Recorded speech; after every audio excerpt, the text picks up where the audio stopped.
परम पूज आचार्य भगवान गुरुवर विनम्र सागर जी मुनिराज की समस्त मुनि संघ की नमस्ते। ओम नमः सिद्धेभ्यः।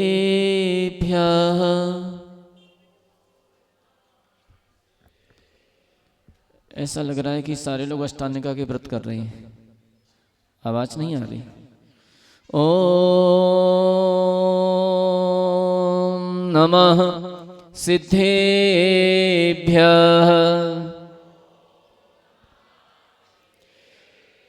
ओम नमः सिद्धेभ्यः।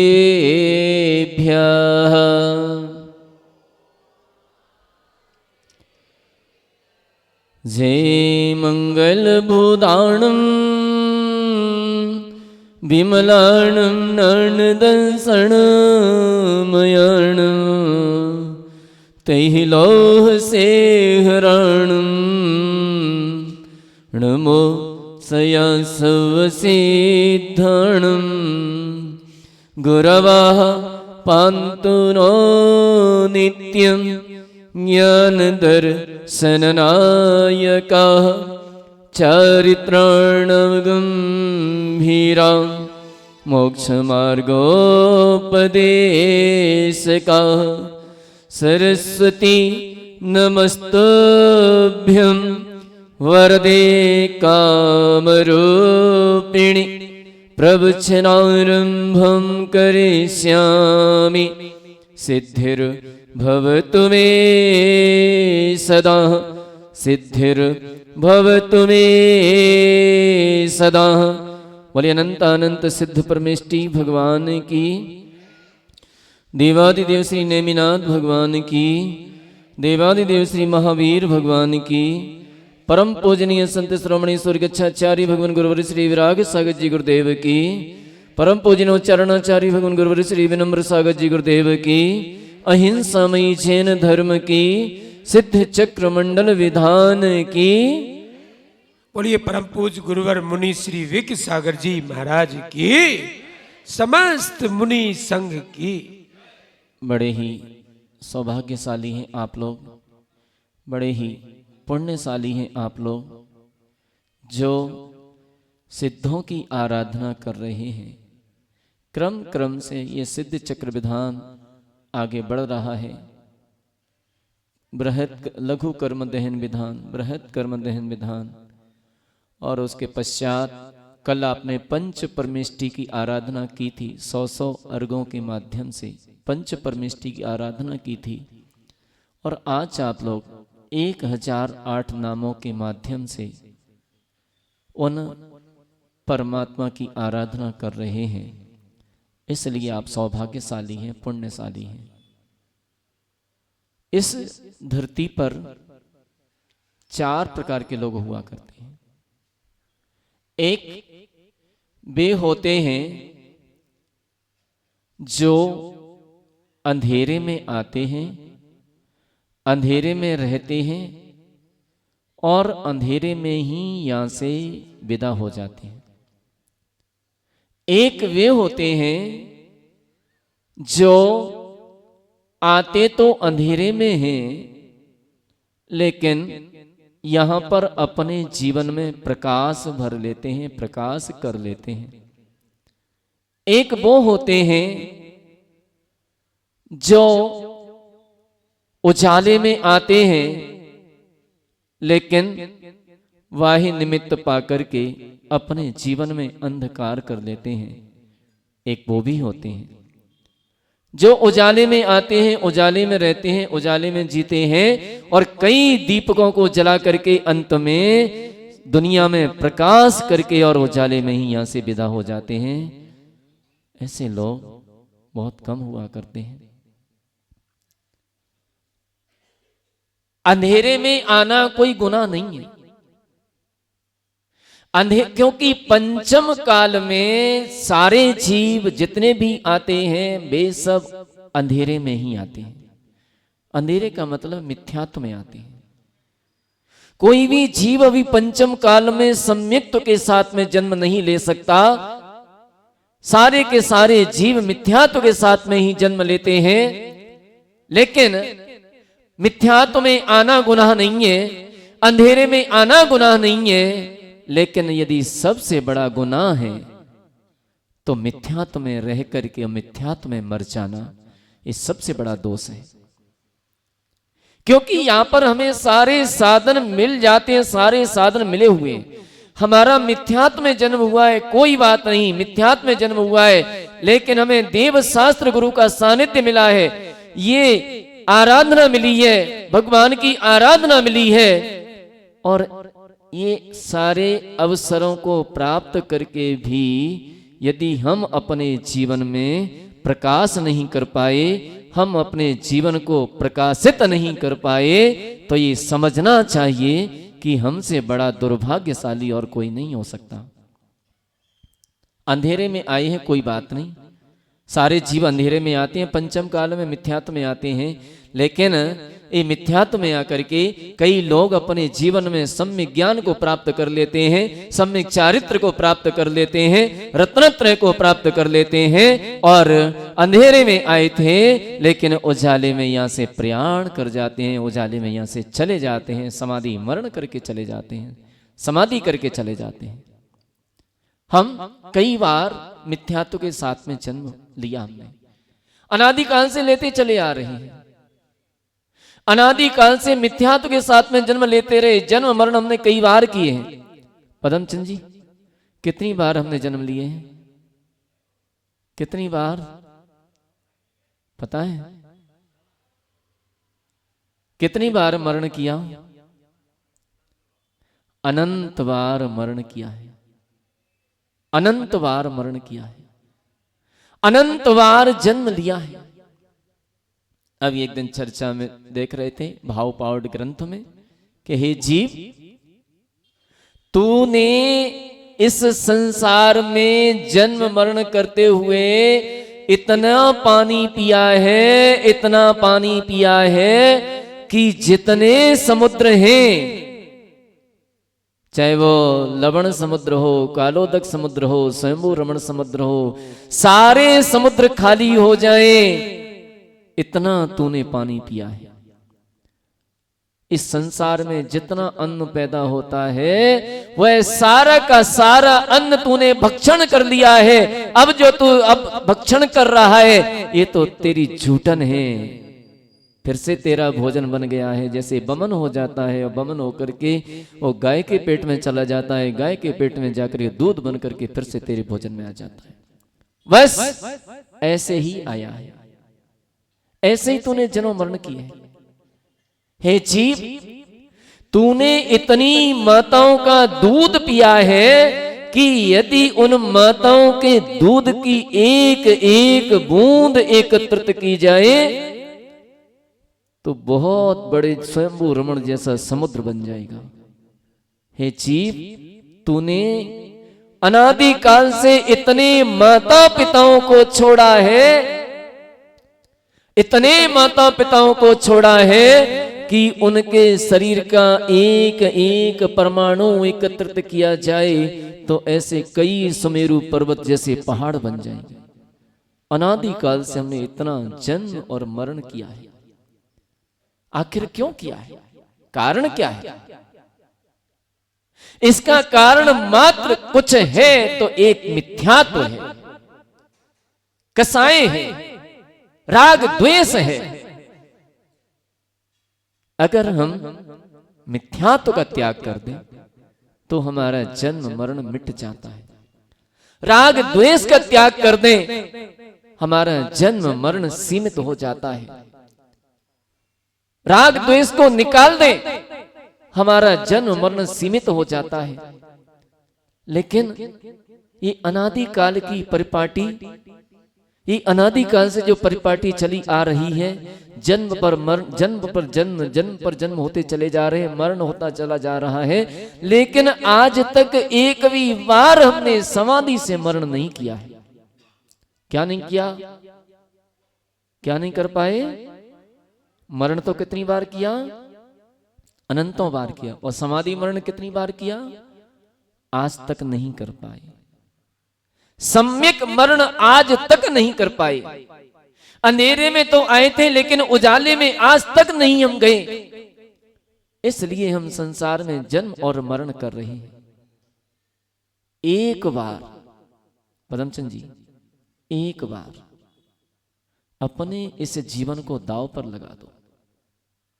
एक बार लगा दो मात्र, हमारी बात मान जाओ। एक बार इस जीवन को दांव पर लगा दो। तुमने भोगों के लिए तो कई बार जन्म लिया, कई बार मरण किया। एक बार अपनी आत्म कल्याण के लिए, एक बार अपनी आत्मा के लिए, एक बार अपने आप के लिए इस जीवन को समर्पित कर दो। इस जीवन को समर्पित करके संयम में आ जाओ, और संयम में आकर के एक बार अगर तुमने समाधि से मरण कर लिया है, एक बार भी समाधि से मरण कर लिया, तो ध्यान रखना कि संसार में कम से कम 3 भव और अधिक से अधिक 7-8 भव लगेंगे। इससे ज्यादा तुम्हें संसार में नहीं रहना पड़ेगा। तुम्हारा ये जन्म मरण समाप्त हो जाएगा, मात्र 7-8 भव में समाप्त हो जाएगा। ये तो अधिकतम बता रहे हैं, कम से कम 3 भव, क्योंकि इस भव से मोक्ष जा नहीं सकते। कम से कम 3 भव और अधिक से अधिक 7-8 भव।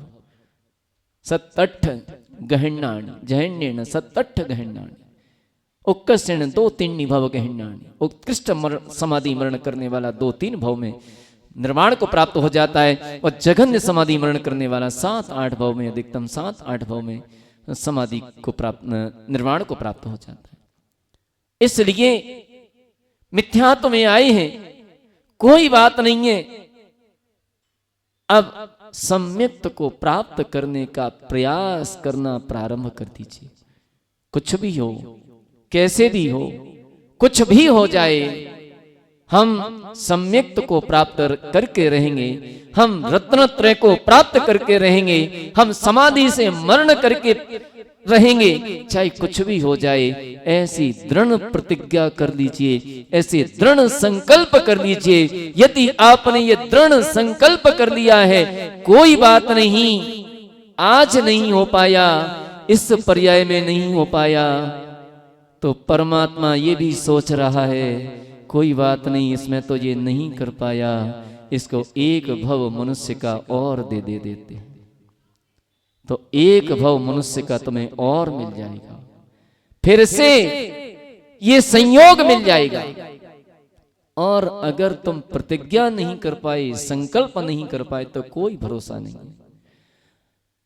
जन्म मरण करते आ रहे हैं और आगे करते रहेंगे और आगे चले जाएंगे, ये परिपाटी छूटेगी नहीं। और यदि हमने एक बार भी समाधि से मरण कर लिया है, ये परिपाटी छूट जाएगी, ये संसार छूट जाएगा, संसार से बच जाएंगे, हम सुखी हो जाएंगे, ये संसार के दुखों से बच जाएंगे। इसलिए ये विधानों के माध्यम से, भगवान की आराधना के माध्यम से हम निरंतर रत्नत्रय की भावना को भाएं। अंधेरे में आए हैं, अंधकार में आए हैं, मिथ्यात्व में आए हैं, लेकिन मिथ्यात्व में रहने का प्रयास न करें, मिथ्यात्व में न रहें, सम्यक्त को पाने का प्रयास करें। और सम्यक्त मिथ्यात्व की पहचान है। जब तक हम पर पदार्थों को अपना स्वीकार करते रहते हैं, तब तक तुम्हारा मिथ्यात्व है। और जैसे ही हम पर पदार्थों से छूट जाते हैं, पर पदार्थों को पर और अपनी आत्मा को स्वयं जानने लगते हैं, वहीं से तुम्हारी सम्यक्त की भूमिका प्रारंभ हो जाती है। इसलिए हम सम्यक्त को समझें, मिथ्यात्व को समझें और इसे छोड़ने का प्रयास करें। हम जो है अंधकार में आए हैं, कोई बात नहीं, अंधकार में आकर के हम यहाँ पर प्रकाश कर लें, अपने जीवन में प्रकाश भर लें, भगवान की आराधना के माध्यम से, गुरुओं के माध्यम से। और एक व्यक्ति वो होते हैं जो सम्यक्त के साथ आते हैं, माने मिथ्यात्व के साथ आते हैं और यहाँ पर सम्यक्त को प्राप्त कर लेते हैं, वे बड़े ही बड़भागी कहलाते हैं, वे सौभाग्यशाली कहलाते हैं, भाग्यशाली कहलाते हैं। कोई बात नहीं, आए तो मिथ्यात्व में थे, लेकिन मिथ्यात्व में आकर के उन्होंने यहाँ पर सम्यक्त को प्राप्त कर लिया। और यहाँ पर सम्यक्त को प्राप्त करके समाधि से मरण करके जाते हैं, तो वो संसार से पार हो जाते हैं। एक वे लोग होते हैं जो सम्यक्त के साथ आए थे लेकिन बाह्य सामग्री में भटक जाते हैं, बाह्य वस्तुओं में खो जाते हैं और फिर से अपने जीवन में मिथ्यात्व को प्राप्त कर लेते हैं। एक वे होते हैं जो उजाले में आए थे, उजाले में रहते हैं, उजाले में जीते हैं और अंत में प्रकाश करके अन्य अन्य दीपकों को भी जला करके और संसार से चले जाते हैं। ये कोई तीर्थंकर जैसे महापुरुष हुआ करते हैं जो सम्यक्त के साथ आते हैं, सम्यक्त के साथ रहते हैं और बहुत सारे लोगों को कल्याण मार्ग पर लगा देते हैं और स्वयं अपने जीवन में महाप्रकाश को करके केवल ज्ञान को प्राप्त करके और निर्वाण को प्राप्त कर जाते हैं। ऐसे कोई महापुरुष तीर्थंकर हुआ करते हैं। इसलिए हम अपने आप को जानें, समझें, परखें, देखें। अंधेरे में आए हैं, अंधेरे में न रहें, अपने जीवन में सम्यक्त का प्रकाश भरने का प्रयास करें। ये हम आराधना, ये विधान इसलिए कर रहे हैं, लेकिन कहीं ऐसा ना हो कि यहाँ तो हम कुछ कह रहे हैं और बाहर जाकर के हम कुछ कहें। ऐसा भी होते हैं। कभी कभी लोग भगवान के सामने भी मायाचारी कर लेते हैं। करते हैं कि नहीं? देवेंद्र धर्मेंद्र जी कर जाते हैं। कौन कौन करते हैं? सभी करते हैं। क्या कहते हैं? क्या कहते हैं भगवान के सामने? शास्त्रों का हो, क्या कहते हैं? और आगे आगे क्या कहते हैं? लाभ, सत्संगति माने संतों की संगति। शास्त्रों का हो पठन सुखदा और लाभ सत्संगति का। और क्या कहते हैं आगे? और क्या कहते हैं? देखो तुम्हारी पोल पट्टी खोल रहे हैं हम। जो आगे क्या कहते हैं? सद्वृत्तों का सुजस कह के और दोष ढांकू सभी का। कहते हैं ना, रोज कहते हो भगवान के सामने, ईमानदारी से कहते हो भगवान के सामने क्या कहते हैं, क्या कह रहे हैं। और बाहर जाकर के किसी धर्मात्मा में कोई गलती दिखाई दे जाए तो क्या करते हैं? बताओ। अरे हम धर्मात्मा हैं, भगवान की आराधना कर रहे हैं, सिद्धों की आराधना कर रहे हैं, भगवान की आराधना करते हैं, सिद्धों का गुणगान कर रहे हैं, एक एक हजार मंत्रों से भगवान की आराधना कर रहे हैं। लास्ट में कहेंगे दोष ढांकों सभी का।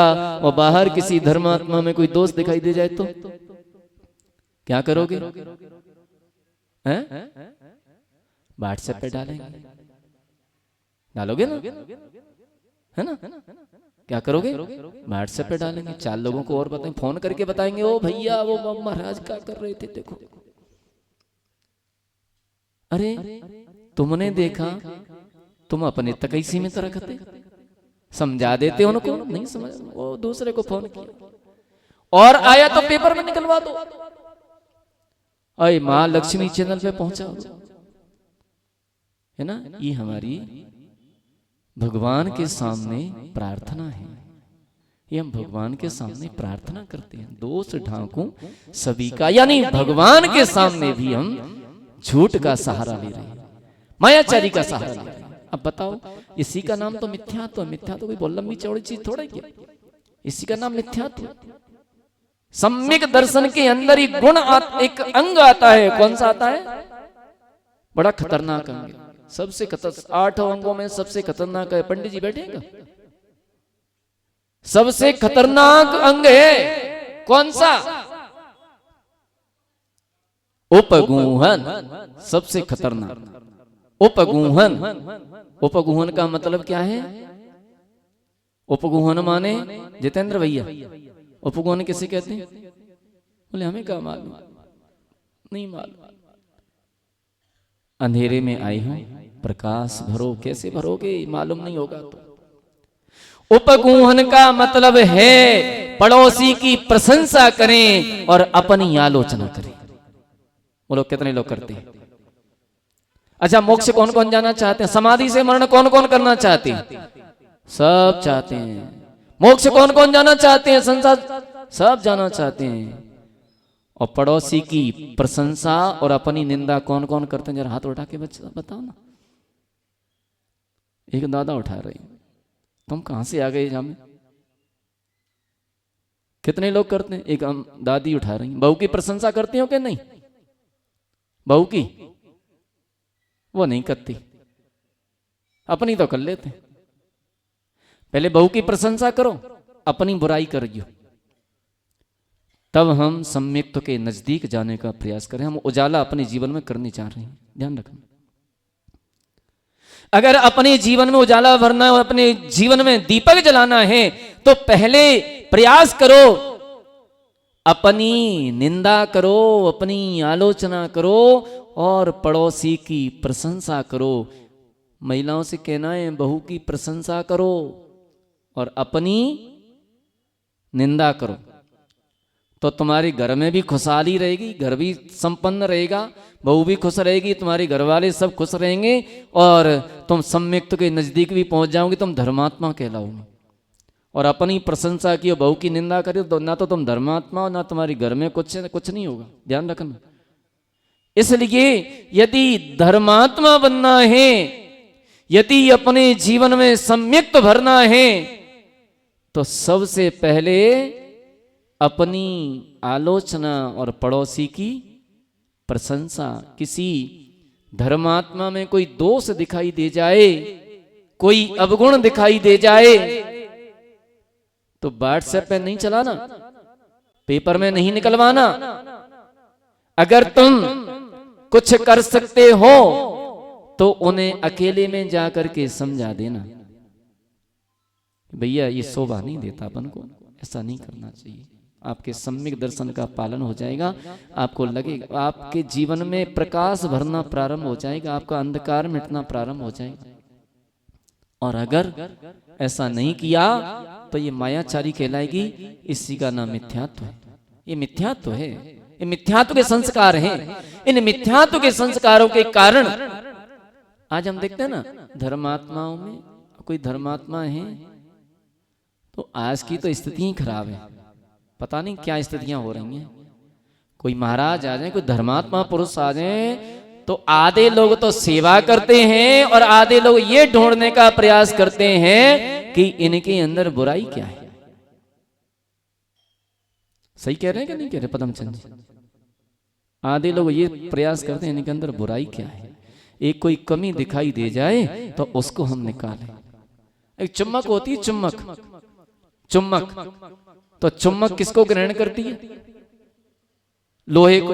और सोने के ऊपर लगाई जाए तो पकड़ेगी कि नहीं?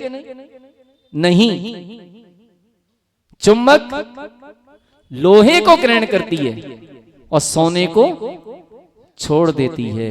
इसी प्रकार से वो उसी प्रकार के लोग होते हैं, जहां कचरा मिल जाए, जहां कूड़ा कचरा मिल जाए, उसको तो ग्रहण कर लेते हैं, और जहां पर बढ़िया बढ़िया हीरे मिल जाएं, सोना पड़ा हो, उसको चमक छोड़ देती है। वो व्यक्ति वही वैसे ही हुआ करते हैं। ये अंधकार वाले व्यक्ति हैं, अंधेरे वाले व्यक्ति, अंधेरे में आए थे, अंधेरे में ही रहना चाहते हैं और अपने जीवन में प्रकाश भरना नहीं चाहते। इसलिए जब भी तुम्हें उनके गुण दिखाई दे, गुण ढूंढने का प्रयास करो, दोष ढूंढने का प्रयास मत कीजिए। आज संसार में, आज इस दुनिया में ऐसा कोई भी व्यक्ति नहीं है जिसके अंदर पूरे 100% गुण ही गुण हो। कहीं ना कहीं कोई दोष जरूर होंगे। महाराजों के अंदर है क्या नहीं दोष? है कि नहीं? नहीं है। कौन कहता है नहीं है? हम कह रहे हैं बहुत सारे दोष हैं। भोजन करना दोष नहीं है, सबसे बड़ा दोष है। आहार करना दोष है, निहार करना दोष है। ये दोष नहीं है क्या है? और दोष नहीं है तो निर्दोष अरिहंत परमात्मा है, निर्दोष सिद्ध परमात्मा है। ये अरिहंत सिद्ध, इनके अंदर कोई दोष नहीं है, ये बिल्कुल निर्दोष हो गए हैं। संसार में जितने भी प्राणी हैं, जितने भी लोग हैं, कहीं ना कहीं कोई ना कोई दोष जरूर जरूर रखा हुआ है, कोई ना कोई दोष जरूर है।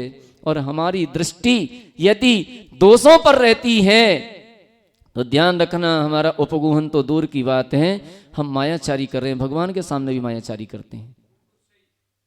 भगवान के सामने भी यहाँ तो कहते हैं दोष ढांकूं सभी का। पंडित जी क्या क्या कहते हैं, दोष ढांकूं सभी का, और बाहर जाकर के कुछ का कुछ कहते हैं। तो ये तो मायाचारी हो जाती। शास्त्रों का हो पठन सुगदा, लाभ सत्संगति का, सद्वृत्तों का सुजस कहे के दोष ढांकूं सभी का।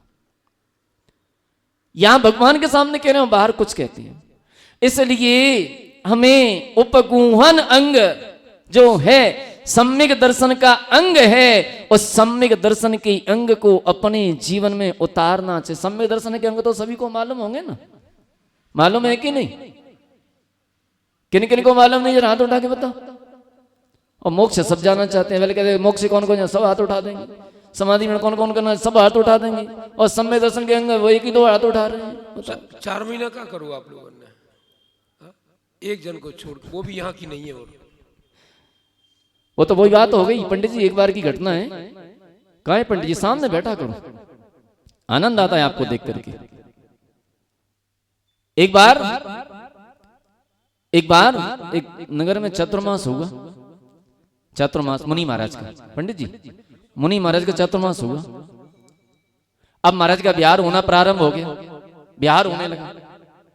तो बिहार करते समय अंतिम जब प्रवचन हुआ, तो अंतिम प्रवचन में एक व्यक्ति जो पूरे चातुर्मास में नहीं आया था, सबसे आगे आकर के बैठ गया।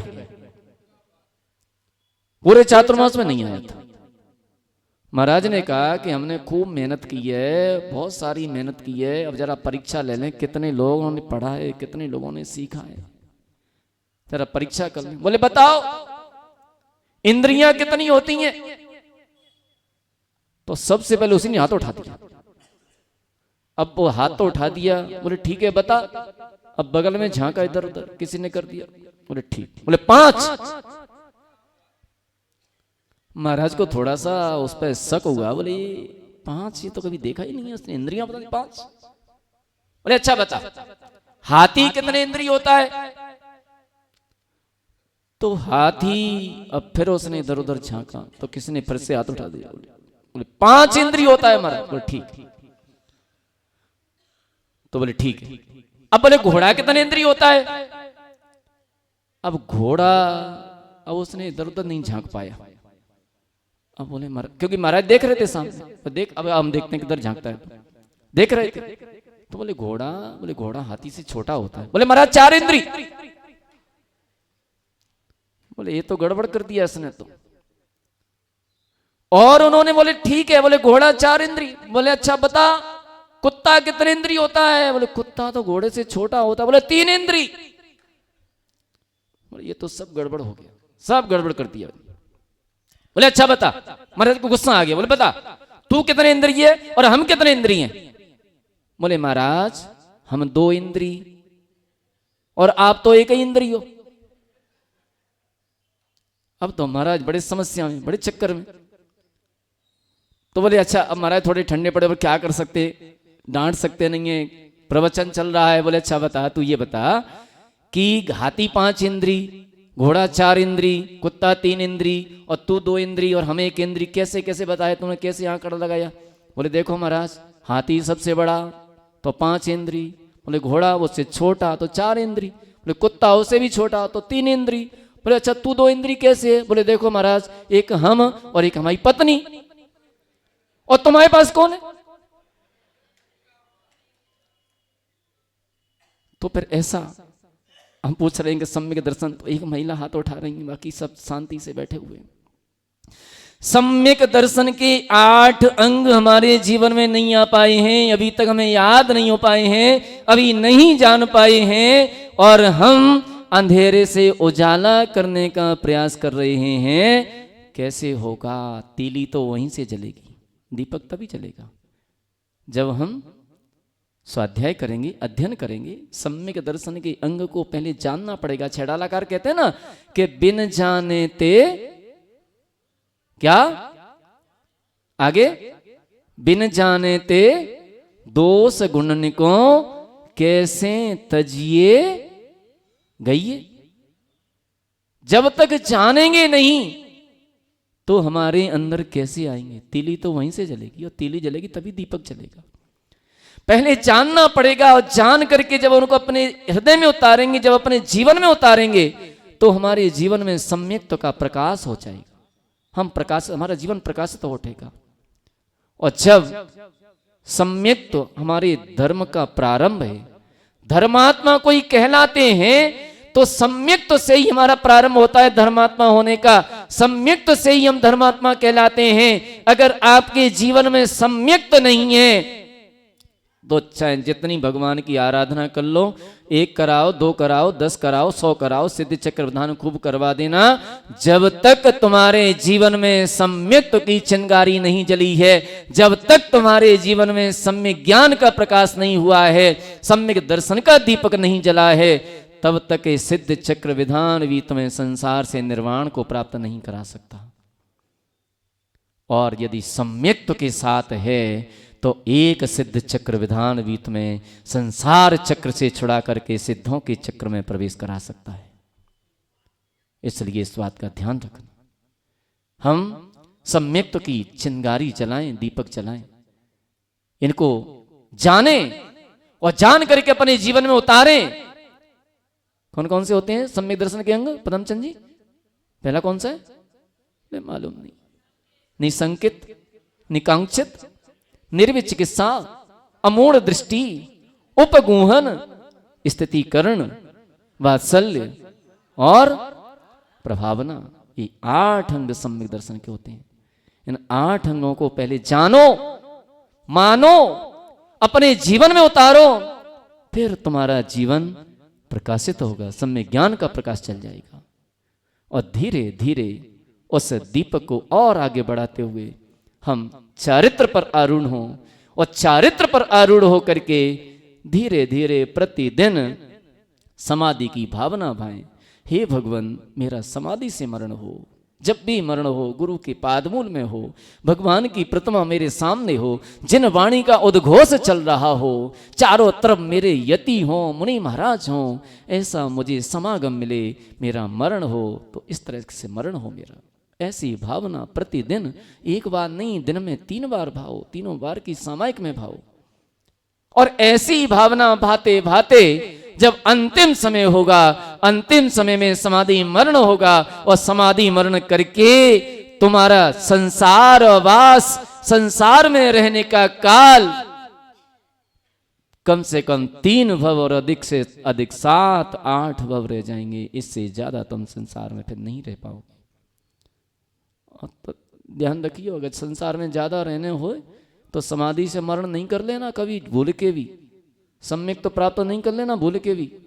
और संसार से बचना हो तो आज से ही प्रारंभ कर देना कि कैसे सम्यक दर्शन हो, और कैसे हम सम्यक चारित्र पर आरूढ़ होकर के और समाधि की भावना भाएं, और समाधि मरण करके संसार का छेद कर सकें। इसलिए ऐसी भावना भाना अपने जीवन में हम कभी भी उपगुहन अंग का पालन करें, सम्यक तो के 8 अंगों का पालन करें। उपगुहन तो हमने इसलिए बताया है कि सबसे खतरनाक कोई अंग है तो कौन सा है पंडित जी? उपगुहन, सबसे खतरनाक।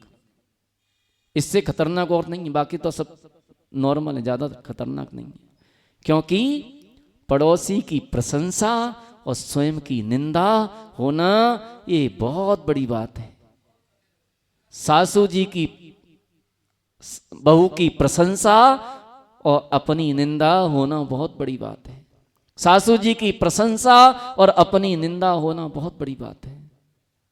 इसलिए ये तुम्हारे जीवन में आ गया तो सम्यक तो आ जाएगा। इसलिए हम अपने जीवन में भगवान की आराधना के माध्यम से, गुरुओं के उपदेश के माध्यम से हम अपने जीवन में उस सम्यक्त्व को भरें, उस सम्यक्त्व को अपने जीवन में लाने का प्रयास करें, तो हमारा जीवन सार्थक हो जाएगा। ये पूजा विधान, प्रवचन, गुरुओं का सानिध्य, भगवान का सानिध्य, ये मनुष्य पर्याय, ये सब कुछ सार्थक हो जाएगा। और यदि हम ये नहीं कर सके, ये नहीं कर पाए, तो फिर वही बात आ जाएगी, जो विमानवासी हूँ थाए, विमानवासी देव भी हो गए, स्वर्ग में भी चले गए, तो भी तुमने क्या कर लिया? आगे जाकर के फिर से निगोद में चले गए, निगोद पर्याय में चले गए, फिर से 0 पर आ जाओगे। इसलिए हम अपने जीवन में प्रकाश भरने का प्रयास करें। अंधेरे में आए हैं, कोई बात नहीं, अंधेरे में आए हैं, लेकिन आकर के हम अपने जीवन में सम्यक्त की चिनगारी को जलाएं और ज्ञान रूपी प्रकाश को अपने जीवन में निरंतर भरते रहें। इन्हीं पवित्र भावनाओं के साथ बोले महावीर भगवान की जय। बोलिए परम पूज्य गुरुवर मुनि श्री विज्ञ सागर जी महाराज की